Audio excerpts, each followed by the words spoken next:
অবৈধ এবং ২ নম্বর পথে যে কামাই হয়, এই কামাইটার পর একটা জ্বালা আছে, জ্বালা। ওই যে বুড়ার কথা বলছি হাজী সাহেব, ওই বেচারাকে অবৈধ উপার্জনের জ্বালায় জ্বালাতন করতো। এটা আমরা জানি না, যারা ২ নম্বর পথে উপার্জন করে ওরা জানে। ওদেরকে দেখলে মনে অনেক সুখে, ভিতরে জাহান্নাম, ত্রাস। কারণ ও জানে দিন শেষে সে দুর্নীতিবাজ, সে খারাপ মানুষ, সে জানে এই টাকাগুলো আরেকজনের, মানুষের অন্যায়ভাবে উপার্জন করছে। এই জন্য মন ভরে সেটা ভোগ করতে পারে না। কিন্তু এর বিপরীতে একজন মানুষ গরিব, তিনি সৎ ছিলেন, এই জন্য বেশি পয়সা করতে পারেন নাই, ডাল ভাত খায় কিন্তু প্রচন্ড তৃপ্তি। কারণ তার মনের দিক থেকে এই সাপোর্ট আসে যে আলহামদুলিল্লাহ আমি কখনো ২ নম্বর পথে কামাই করি নাই, একটা বল থাকে। এই জন্য নবী সাল্লাল্লাহু আলাইহি ওয়াসাল্লাম বলেছেন, লাইসাল গিনা বিকাসরাতিল আরজ, অনেক সম্পদের মালিক হওয়ার নাম ধনী হওয়া নয়, ওয়ালাকিন্নাল গিনা গিনান নাফস, ধনী হওয়া হলো যার মনের দিক থেকে ধনী। মনের দিক থেকে ধনী মানে সে জানে তার মনে কোনো দুর্বলতা নাই, সুখী সে। ওই সম্পদের মালিক হওয়ার নাম সুখ হতে পারে না। অতএব সৎ পথে চলবো তো ইনশাআল্লাহ। দুর্নীতির বিরুদ্ধে আমরা সংগ্রাম করব, দুর্নীতি নিজেরাও করব না, কাউকে করতে দেব না। মুশকিল হলো আমরা নিজেরাই তো দুর্নীতিবাজদের দুর্নীতি করতে সহযোগিতা করি, তাদের দোষ দিয়ে লাভ কি? একটা কাজ সরকারি অফিসে একটু সিরিয়াল ধরে করতে হবে, আপনি বলেন এত সিরিয়াল ধরে কে, ঝামেলা, ঠিক আছে অমুকে ডাইকে আয় না, ৫০০ টাকা দিয়ে দিলাম, ভাই আমার কাজটা এমনি করে দিস। তাহলে ওরে তো ২ নম্বরের পথে আপনি নিয়ে গেলেন, ঠিক না? ঠিক। আমি দাঁড়িয়ে থাকবো ২ ঘন্টা, তারপরও ৫০০ টাকা ঘুষ দেব। বেশিরভাগ কাজগুলোতে দেখা যায়, অনেক জায়গায় আছে টাকা চাওয়া হবেই না, অনেক জায়গায় আছে যে কাজগুলোতে আপনি চাইলে চেষ্টা করলে সঠিকভাবে করতে পারবেন। তো যেটা বলছিলাম, নামাজে মনোযোগ আনার জন্য হালাল উপার্জনের কোনো বিকল্প হতে পারে, অতএব হালাল উপার্জন করতে হবে। নাম্বার ২, নামাজে মনোযোগ আনতে হলে আপনার চোখের গুনাহ থেকে বাঁচতে হবে। চোখের গুনাহ কঠিন কঠিন কাজ, এগুলো সব। হালাল উপার্জনটাও কঠিন কাজ, কারণ নামাজ কালাম পড়তে এত কষ্ট হয় না, হারাম টাকার বান্ডিলকে ডিনাই করতে যত কষ্ট হয়, ঠিক না? ঠিক। কাস্টমারের ফাঁকি দিয়া পয়সা কামানো, এটা লোভনীয় একটা ব্যাপার। এটা ছাড়া যত কঠিন, নামাজ পড়াটা এত কঠিন না। নামাজ অনেক চোর ডাকাত দুর্নীতিবাজও পড়ে নেয় টুকটাক, ঠিক না? ঠিক। অতএব ভাইরা আমার, দ্বিতীয় কঠিন কাজ হলো চোখের গুনাহ থেকে বাঁচা। আজকাল চোখ দিয়ে হারাম জিনিস দেখা, অশ্লীল এবং নোংরা জিনিসপত্র দেখা, সেটা ফেসবুকে, ইউটিউবে, বিভিন্ন ভাবে যত বেশি এগুলো দেখবেন, ইমানের নূর তত নষ্ট হবে, ইবাদতের স্বাদ পাবেন না। কিছুদিন পরীক্ষা করে এগুলো সবগুলো থেকে বেঁচে থাকেন, আপনি দেখবেন নামাজের ভিতরে কি স্বাদ আল্লাহ তাআলা আপনাকে দিচ্ছে। ইমানের স্বাদ, ইবাদতের স্বাদ আপনি পাবেন। নাম্বার ৩, নামাজে মনোযোগের জন্য নামাজে কি পড়ছেন সেগুলো একটু বুঝে বুঝে পড়ার চেষ্টা করেন। এই দোয়াগুলো, দুরূদগুলো, আয়াতগুলো, সূরাগুলোর অর্থ বোঝার চেষ্টা করেন। নাম্বার ৪, নামাজে মনোযোগ রাখার জন্য ধীরস্থিরতার সাথে নামাজ পড়েন। এটা মহৌষধের মতো কাজ। আমি এটা আমল করে দেখেছি, একেবারে ইনস্ট্যান্ট কাজ হয়। আপনার ৪ রাকাত নামাজ পড়তে ৩ মিনিট সময় লাগে বা ৪ মিনিট সময় লাগে। আপনি চ্যালেঞ্জ দেন যে এই ৪ রাকাত নামাজে আমি ১০ মিনিট সময় বরাদ্দ করব, ডাবল সময় দেব। রুকুতে তাসবিহ ৩ বার পড়া শেষ, তাও মাথা উঠাবো না, আরেকটু অপেক্ষা করব। এভাবে আপনি একটু লম্বা করেন, যত বেশি লম্বা করবেন, বেশি সময় দিবেন, দেখবেন আপনার নামাজের ভিতরে মনোযোগ এমনিই চলে আসছে ইনশাআল্লাহ। তাহলে ভাইরা আমার, জান্নাতুল ফেরদাউসের মালিকদের প্রথম বৈশিষ্ট্য হলো তাদের নামাজে মনোযোগ থাকে। আজকাল বেশিরভাগ মুসল্লিদের আমাদের নামাজে মনোযোগ নেই। আল্লাহ আমাদেরকে মনোযোগ সহকারে নামাজ পড়ার তৌফিক দান করুন। চেষ্টা করবো তো সবাই ইনশাআল্লাহ। নাম্বার ২, ওয়াল্লাযীনা হুম আনিল লাগবি মুরিদুন, যারা অহেতুক অনর্থক কাজ থেকে বিরত থাকে, বেঁচে থাকে। ফালতু কাজ, যে কাজে দুনিয়া আখিরাতের কোনো লাভ নাই। এই যে কয়দিন আগে আপনারা বিশ্ব পাপ উন্মাদনায় লাফাইছেন, লক্ষ লক্ষ মানুষের কোটি কোটি ঘন্টা এদেশে, কোটি কোটি মানুষের কোটি কোটি ঘন্টা এদেশে নষ্ট হয়েছে বিশ্বকাপ উপলক্ষে, রাত জেগে। এটাতে আপনার নিজের কয় পয়সা ইনকাম হয়েছে? অনেকের হয়েছে। এই বিশ্বকাপকে কেন্দ্র করে আমাদের দেশে অনেক বড় বড় মনিটরে খেলা হয়েছে, বেট ধরেছে, বাজি ধরেছে, জুয়া এবং হারাম উপার্জন অনেকে করেছে। কিন্তু বৈধ পথে এই কামে কোনো উপার্জনের কোনো সুযোগ আছে? কিন্তু আমরা দেখছি। কেন দেখছি ভাই? নিজেরাও ভালো করে বলতে পারবো না। আমরা গোল দিচ্ছে কোন দেশের কোন খেলোয়াড়, আমরা লাভ দিয়ে উঠতেছি গোল বলে। ওই বেটা গোল দিলে কোটি কোটি টাকা পাবে, এমনকি হেরে গেলেও পয়সা পাবে। আপনি এখানে লাভ হয় কিছুই পাবেন না। কিন্তু সেই কাজটা আমরা করছি কি করি নাই?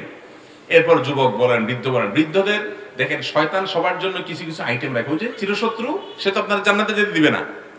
সে আপনাকে জান্নাতে দিবে না, ভালো কাজে দেখবেন। নামাজে কেন এত বাজে কথা মনে আসে? কারণ যে ইবলিস, আপনি অন্য কোনো জায়গায় এত বাজে কথা মনে আসে না, যেটা নামাজের মধ্যে মনে আসে। কারণ সে জানে নামাজে মনোযোগ থাকলে জান্নাতে চলে যাবেন, এটা যেন যেতে না পারে, এজন্য সে নামাজের ভিতরে যত ফালতু চিন্তা আছে সবাই না আপনার সামনে হাজির করে দেয়। ভাইরা আমার, সেই ইবলিস বৃদ্ধদের জন্য এক ধরনের সময় নষ্টের আইটেম রাখছে, যুবকদের জন্য আরেক রকমের। বৃদ্ধদের জন্য সময় নষ্টের আইটেম হলো চায়ের দোকান। চায়ের দোকান এগুলোকে আমি বলি চলতি ফিরতি টক শো। আপনারা টক শো টেলিভিশনে দেখেন, একজন উপস্থাপক থাকে, দুজন বুদ্ধিজীবী থাকে, দেশের গুরু গম্ভীর বিষয় নিয়ে আলাপ আলোচনা করে, তাই না? এদেশে যতগুলা চায়ের দোকান ততগুলা টক শো। এই টক শোতে গেস্টের কোনো শেষ নাই। একজন চা খায় উঠে, আরেকজন আসে, এক বুড়া বাইর হয়, আরেক বুড়া আসে, গেস্ট একটার পর একটা আসে থাকে। এই জন্য বলছি আমি এটা 24 ঘন্টার ওপেন টক শো। 24 ঘন্টা তো না, যতক্ষণ খোলা থাকে ততক্ষণ টক শো। এই টক শো দেখবেন দেশের রাজনীতি, অর্থনীতি, সমাজনীতি সব গুরু গম্ভীর এবং হাইপোথেটিক্যাল উচ্চমার্গীয় বিষয় নিয়ে তর্ক বিতর্ক, গন্ডগোল, ফাসাদ, মারামারি, কাটাকাটিও হয়। কি লাভ? এত বুদ্ধিজীবী সারা পৃথিবীর কোনো দেশে নাই যত বুদ্ধিজীবী এই দেশে আছে। মনে মনে বুদ্ধিজীবী, প্রতিটা চায়ের দোকানে টুলে টুলে বুদ্ধিজীবী। ভাইরা আমার, মুরব্বীদের সময় নষ্ট করার জন্য শয়তান এক টক শো বসাইছে, আর যুবকদের সময় নষ্টের জন্য এই যে খেলাধুলা, কলেজ ইউনিভার্সিটি মনে মনে 4-5 দোস্ত মিলে আরেক মেয়েকে নিয়ে বাজে আলাপ আলোচনা, অহেতুক আড্ডা। আল্লাহ তাআলা আমাদেরকে রক্ষা করুন। জান্নাতুল ফেরদাউসের মালিক হওয়ার জন্য ওয়াল্লাযীনা হুম আনিল লাগবি মুরিদুন, যারা অনর্থক অহেতুক কাজ থেকে বিরত থাকে তারা জান্নাতুল ফেরদাউসের মালিক হবে। অতএব বেহুদা কাজ ছাড়বো তো ইনশাআল্লাহ। নাম্বার 3, ওয়াল্লাযীনা হুম লিয-যাকাতি ফাইলুন। জান্নাতুল ফেরদাউসের ওয়ারিস হতে হলে যাকাত আদায় করতে হবে। কি আদায় করতে হবে ভাই? যাকাত। যাকাত এটা আজকাল অনেক মানুষের উপরে আবশ্যক, আমরা জানি না। আমরা মনে করি কোটি কোটি টাকার মালিক হলে, লাখপতি, মিলিয়নিয়ার, বিলিয়নিয়ার হলে বোধহয় যাকাত আসে না। ভাই, যাকাত আসার জন্য 595 গ্রাম রূপা, যেটাকে 52.5 তোলা বলেন, এই 52.5 তোলা রূপা কেনার মতো টাকা আপনার কাছে জমা আছে। এই টাকাটা 1 বছর আপনার কাছে আছে, হোল্ড করছে, বাস, তাহলে আপনার উপরে যাকাত আবশ্যক। 595 গ্রাম বা 52.5 তোলা রূপার বাজার মূল্য কত এখন? 40-45 হাজার, বা এর প্লাস মাইনাস, কম বা বেশি হবে, এক্সাক্ট বললাম না, এরকম কাছাকাছি। অর্থাৎ 50,000-এরও নিচে, 1 লাখেরও অনেক কম। এই টাকা অনেক রিকশাওয়ালা ভাই আছেন, তাদেরও জমা আছে, আছে না নাই?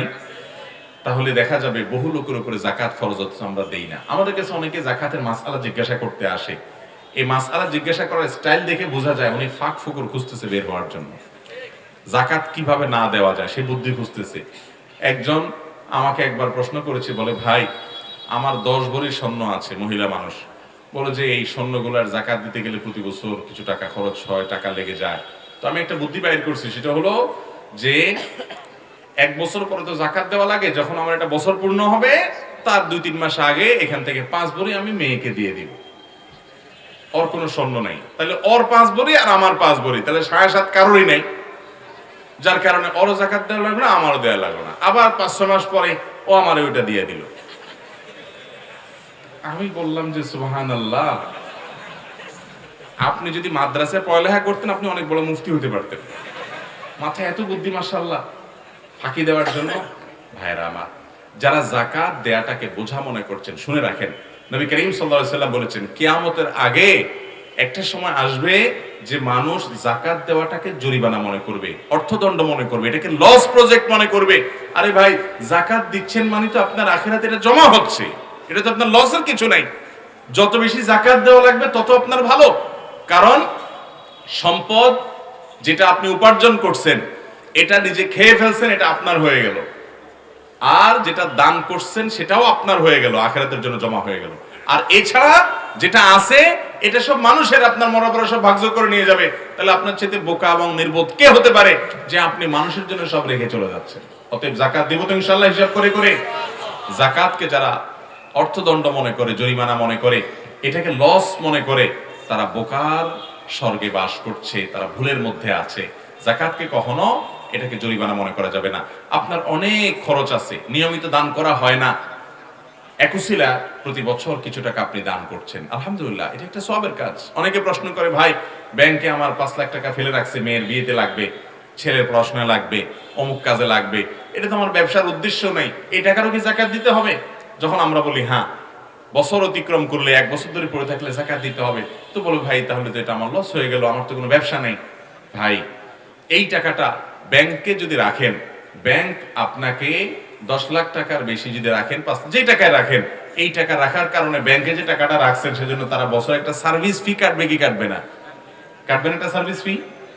তো ব্যাংকের সার্ভিস ফি দেওয়ার সময় তো আপনার এটা মনে হয় না যে আমি তো কোনো লাভ করতেছি না, বেচারা ব্যাংক আমার কাছ থেকে কেন সার্ভিস ফি কাটবে? তো ওইটা যেরকম দিচ্ছেন ঠিক একইভাবে ওয়াফি আমওয়ালিহিম হাক্কুল লিসাইলি মাহরুম, আপনার সম্পদে গরিব অভাবীদের অধিকার আছে। ওখানে 2.5% হারে যে যাকাত আপনি দিচ্ছেন, এই সবগুলো যাকাত দিচ্ছেন মনে হচ্ছে উপর দিয়ে, এটা মূলত আপনার আখিরাতের অ্যাকাউন্টে জমা করতেছেন। যত বেশি দিবেন তত বেশি আপনার লাভ, যেটা আছে এটার চেয়ে যেটা গেছে সেটা বেশি লাভজনক। আল্লাহ তাআলা আমাদেরকে বুঝার তৌফিক দান করুন। অতএব ভাইরা আমার, আমরা অনেকে আছে হিসাব করলে যাকাত আমাদের বেশিরভাগ মানুষের উপরে ফরজ, অনেক রিকশার ভাইদের উপরে যাকাত ফরজ হয়ে যায়। অনেক কাজের বুয়া আছে আস্তে আস্তে টাকা জমাতে জমাতে লাখ খানেক লাখ দেড়েক হয়ে গেছে, মাশাআল্লাহ উনি যাকাত দেওয়ার মতো মানুষ। অনেক লোক আছে ভিক্ষা করে রাস্তা, ভালো করে ধরে বসে যদি জিজ্ঞেস করেন কত কি আছে না আছে, বহু ভিক্ষুক বাইর হবে যে ওনারও যাকাত ফরজ হয়ে বসে আছে। ঠিক না বে ঠিক?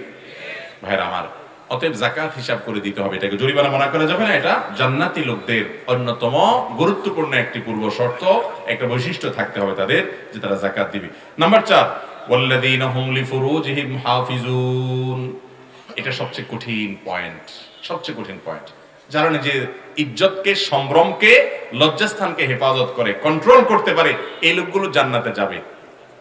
এই যুগে এই কাজটার চাইতে কঠিন কাজ আর কোনটা যে নাই, এটা যুবকদের চাইতে আর কেউ ভালো বুঝবে না।